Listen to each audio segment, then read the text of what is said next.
line. Brought to you by Kellogg's, the folks who bring the best to you each morning. The widest choice of cereals in the forms you like best. Yours from Kellogg's of Battle Creek. Now let's all play What's My Line? And now let's meet our award-winning panel of What's My Line. First, the delightful star of stage and television, Miss Arlene Francis.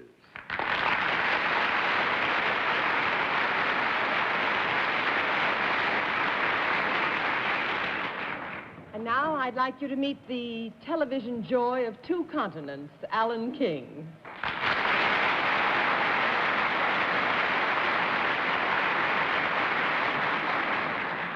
The lovely and charming syndicated columnist of the Journal American, Miss Dorothy Kilgallen.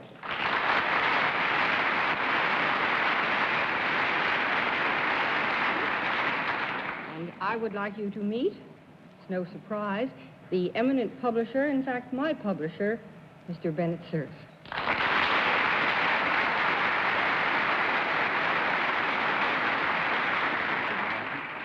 I'd like to give fair warning to the people of Detroit.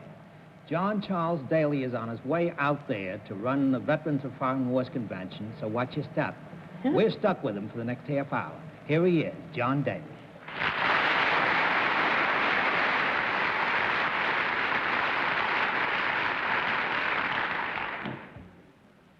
Good evening, ladies and gentlemen, and welcome to What's My Line. Nice to have Mr. Alan King back with us again.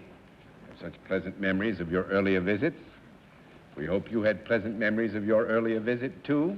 Yes. As after we get through with you tonight, you're not going to have any pleasant memories. We've got some interesting occupations and some very interesting people who brought them to the theater. We will also have a famous mystery guest before the panel a little bit later in the program, and we'll meet our first challenger after this. And now let's meet our first challengers, because that's what they are. Will you enter and sign in, please?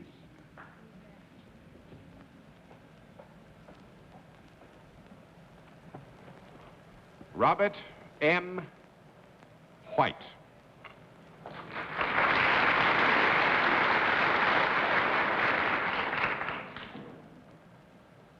Joseph A. Walker. Is that right?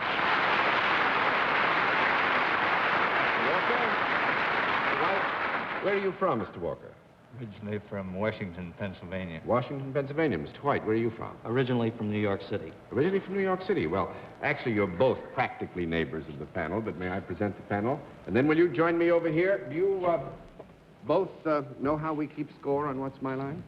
In that event, there's nothing to do but let the folks in the audience here in the theater and those who are looking in at home know exactly what your lines are.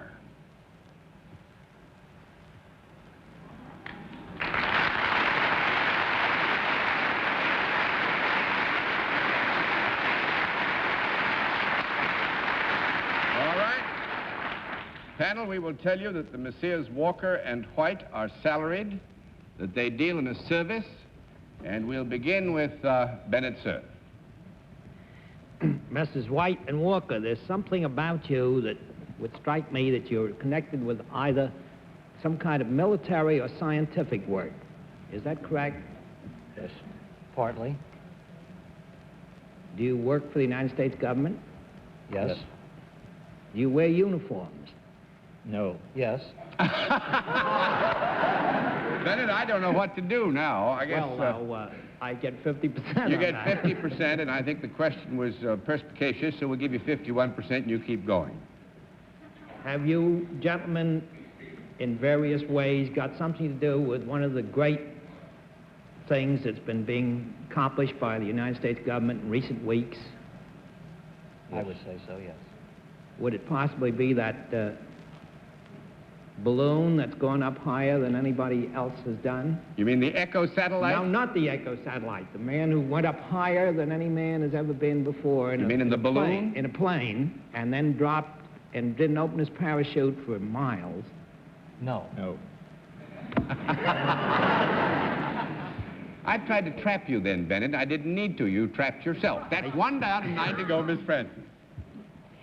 Well, I'm happy to know be able to say that I happen to know who these two dazzling gentlemen are, so I will have to disqualify myself, and I couldn't be sorrier because they're nice to talk to. We were afraid that you would. We knew that in your new radio program you had talked to both of them. So you are disqualified, Alan King. I don't know anybody, you know. I remember the vaudeville actor, White and Walker, but it's not the same voice. You have something to do with science, and what about the balloon that went up? Not the parachute jump that Bennett was talking about. What about the balloon that soared to the high altitude? Echo.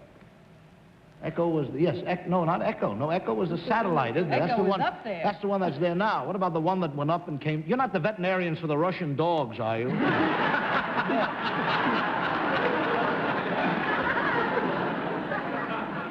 What about the balloon that went up?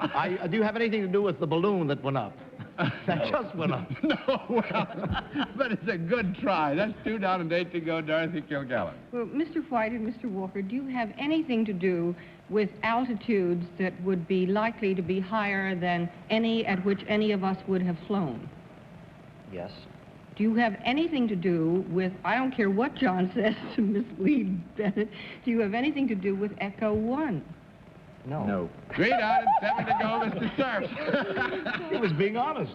All right, I'll take another guess. Have you anything to do with that capsule that was recaptured? No, sir. No. 4 down and 6 to go, Miss Francis. I'll tell, you know. You better... can't. No, I can't say anything. Mr. King. Give you to Mr. King. Are you astronauts in any way, shape, or form? I don't think so. That encompasses a lot, but I mean, are you involved in the astronaut program? No. No, not as such. 5 down and 5 to go, Miss Kilgallen. Well, now, one of you works in a uniform and the other one does not. And yet you do more or less the same thing, or could you be regarded as a team? Yes.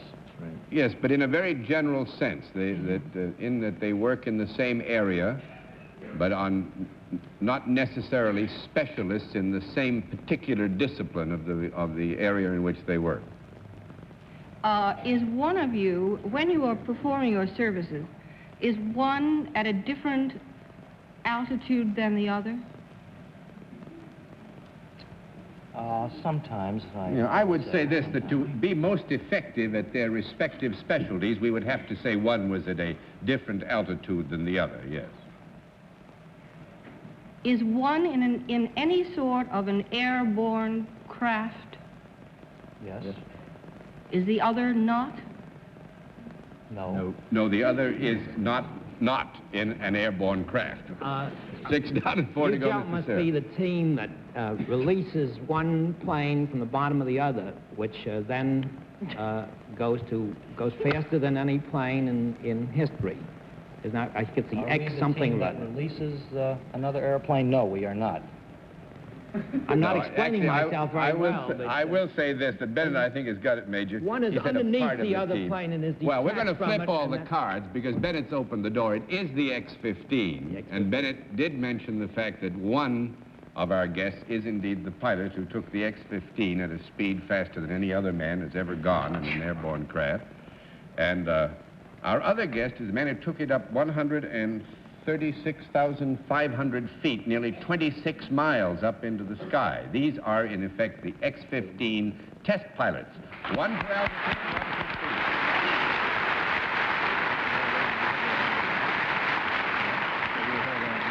Yes, you held on. Actually, Mr. Walker said they held on longer than he thought they would. Mr. Walker is with NASA, the National Aeronautics and Space Administration, and he set the speed record, which was nearly just under 2,200 miles an hour, 2,196 miles per hour in the X-15. That was in August 4th. And then Major Bob White set the altitude record, nearly 26 miles up in the air. And this is North American Aviation's X-15, but they're going to put bigger engines in. Sure. And Bob White expects to go 100 miles straight up. Huh? Take Daly with you next time. Or Joe, yeah. I just got a ticket for 45 miles an hour on a parkway. Well, cheer up, because actually what I understand Mr. Walker's planning to do is take it 4,000 miles an hour. Well, we can team up and we can go both ways, either one of us. Ah, wonderful. Wonderful. Congratulations to you both. It's a signal advance in aeronautics. I'm not enough of a technician to be able to explain, you know, all of the intricacies of getting up there and staying up that high or going that fast, but I know this is one of the keys that's opening the door to the space age, and for the panel and for myself, congratulations to you both. And thanks for being our guests and watching.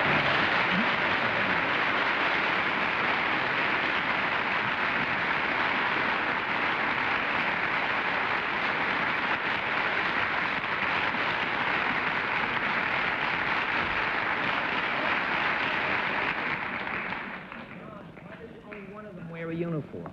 Because one works for the National Aeronautics and Space Administration, is a civilian. He works for a civilian agency, whereas Major White is a part of the Air Force, and therefore he wears the uniform. Wouldn't he even wear a little space suit?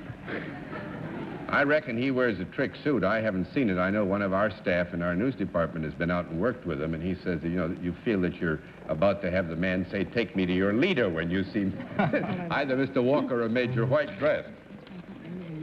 And then they take him to Bennett, and the whole thing blows up. Well, let's see what we can do with our second challenger. Will you enter and sign in, please?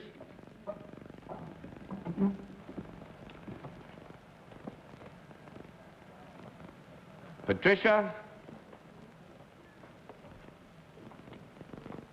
Houston, right?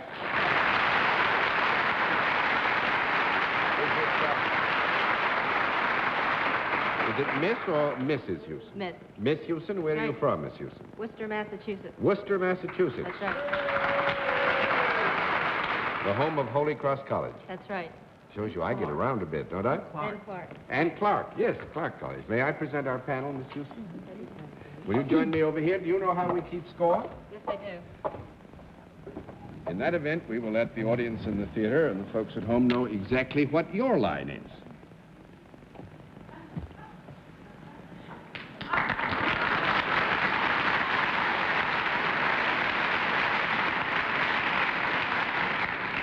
All right, panel. I can tell you that Miss Houston is salaried, that she deals in a service that has a very lively connection with the product. Without the product, there would be no service. And we'll begin the general questioning with Arlene Francis. Miss Houston, is it a product that any of us on the panel might use? Yes, it is.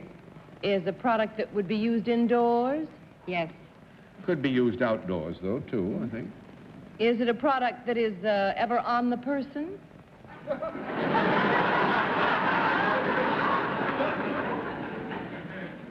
Well, I think that we would have to admit, with your permission, I would say that under certain circumstances, it's possible that, you know, you would consider that the product was on the person, but that the circumstances would be very rare, and therefore I think it's better to give you a no than give you a yes. That's 1 down and 9 to go, Mr. King. Well, it would be something... is it something that would be found in the home? Yes. Would I be likely to have one in my home? Yes. Would it be found in let's say, in a two-house on the main floor? Yes. Would it be found in the kitchen or dining room? Yes. Does it have anything to do with food or dining? Yes, it does. Is it decorative in any way? Well, that's a debatable point, I think. Well, a squash is pretty, you know. Yeah. Is it decorative in any way? I don't think, Alan, to be very, frank with you, that we could agree that you would seriously consider this as a decorative element in a home, would you? That's right. So we give you a no. 2 down and 8 to go, Miss Kilgallen. Is this something that both men and women could operate?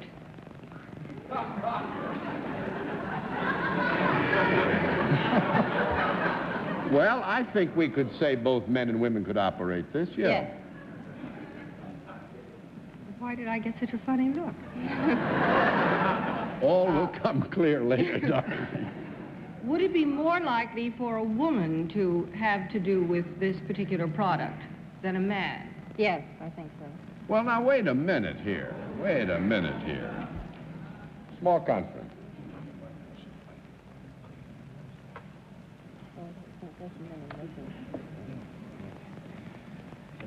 Dorothy, you've raised a very difficult point here. I don't think that the relationship between the product and either male or female of the species can be described as being preponderantly with one than the other. You know, but I will admit that at one stage, the interest of one might be greater than the other, whereas at another stage, the interest of the other might be greater than the one, you see. Could I please have another question? Yeah. Is this more apt to be found in the kitchen than the dining room? Yes. Well, now, there again, you... Under some circumstances, you'd find it in the kitchen, right? Mm-hmm. Under other circumstances, you would be more likely to find it in the dining room. Wouldn't you say that? Yes, there.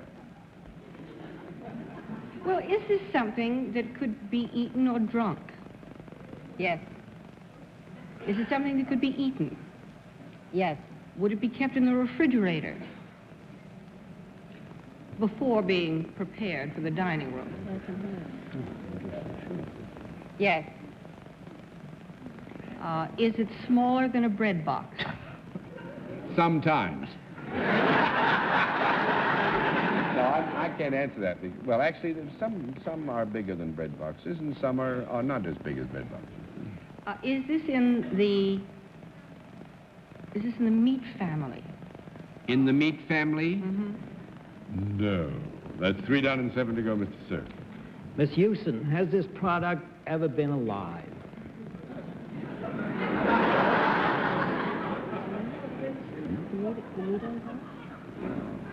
He says no. No. 4 down and 6 to go. I'm telling you, Bennett, if you'd ever seen this or anything it was fundamentally derived from walking around, you'd be running off into the woods. That's all I've got to say. 4 down and 6 to go, Miss Francis. Is it grown in the ground? In part. In part. It is a mixture of some sort, this Yes. product? Yes. You mix it, huh? No, don't. That isn't a question. Is there part vegetable in it then? Yes. And is there part dairy in it? Yes. I wish I had some, whatever it is. Is it a meal rather than an accessory to a meal? I mean, like a pizza or something on that order? Oh, No, the I was- audience went, oh! I just bet it's a pizza.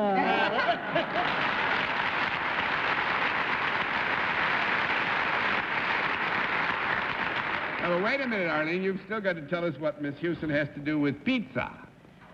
Well, sir, she puts it all together and it spells pizza. She puts the tomato and the cheese, the meat, No. and the pizza. No. 5 down and All right. 5 to go, Mr. King.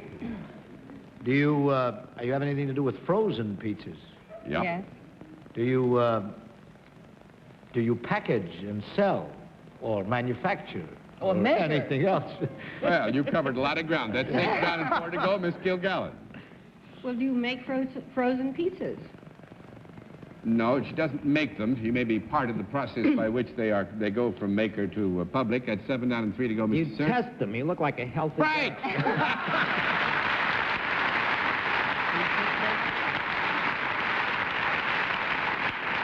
One thing that tickles the day that I said to me... Pizza tester? Yeah, Miss Houston works, and this tickles it. She works for the Appian Way Pizza Company in Worcester, Massachusetts. I think that's more dangerous than the boy that flies at 21,000 miles. John, I'd like to say Miss Houston is pretty as a pizza.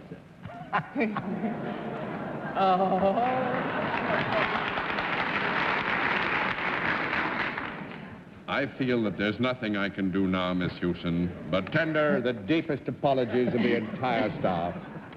Thank you very much for being our guest. It was nice to have you on What's My Line. And go see the man.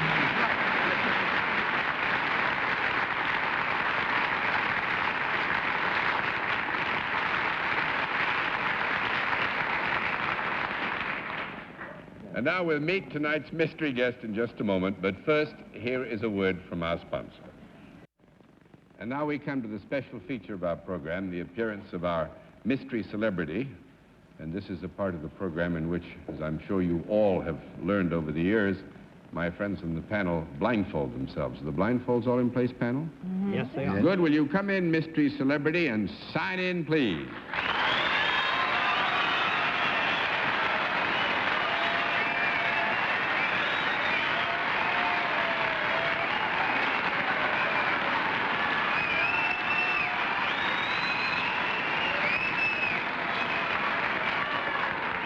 All right. Panel, as you know, in the case of our mystery guest, we go to a different form of questioning. You ask one question at a time, in turn, moving clockwise. We begin it all with Dorothy Kilgallen. To your knowledge, have I seen you within the last 4 days or nights? No, I don't think so that you see me. Mr. Cerf? Are you a comedian? Well, sometime I am a comedian, but sometime I am not. Miss Francis? Are you sometimes a comedian on television? See, sometime I am, but sometime I am a very good dramatic actor. Mr. King? Well, I think the Latin American accent is to throw us off, of course, but are we friendly? We In a were sense. friendly at one time, but now we are no longer friendly. Oh, I'm sure. Miss Kilgallen? May I assume that you were born in the United States? Yeah, I was born in the United States over 700 years ago.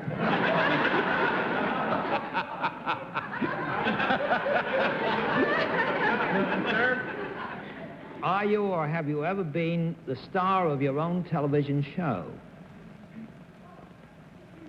Yes, I was one time that. Miss Francis? Do you appear sometimes in nightclubs?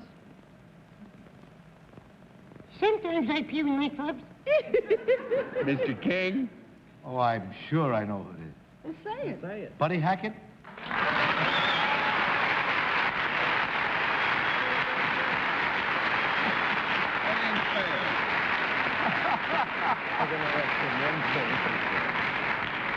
Alan, did you really used to call me the nut? Yes, I did, but what happened? Why aren't we friends anymore?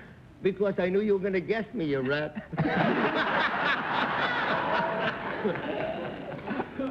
Oh, that was wonderful. I thought that you two had probably done something in the old days when he was doing the Latin American accent, and you said, you know, we ever been friendly, and he switched to what was Platt Deutsch, I guess. Well, huh? I don't think there's anybody that sounds just like Buddy, or looks just like Buddy, or acts just like Buddy. He's distinctive. Well, And so is his talent, I Yes, must he is. say. his yes. talent is distinctive Brilliant. indeed. Thank you.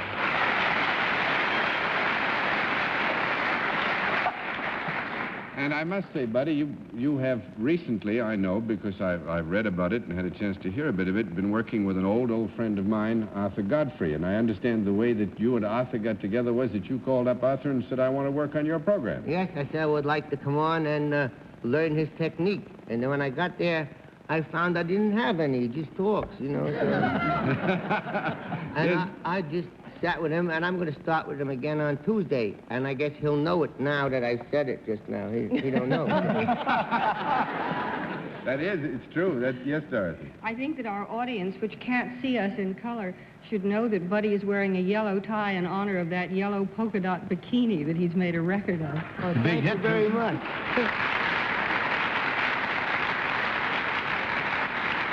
Buddy, thank you very much for being our guest. Thank it was you, nice Johnny. to have you, and give my best to Arthur, will you?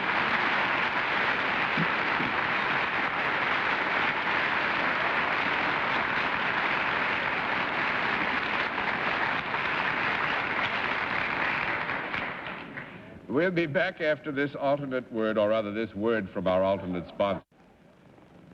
Well, you did very well tonight, panel. I'm proud of you.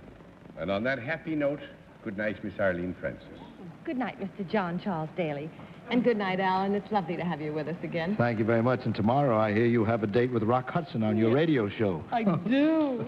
At Wonderful. 3:15 WOR. Good. I'll be listening. Good night, Dorothy. Good night, Alan. Good night, Bennett. And an alternate good night to you, John. Good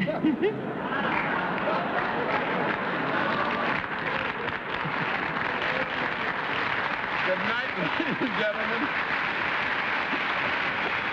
And thanks for being with us on What's My Line?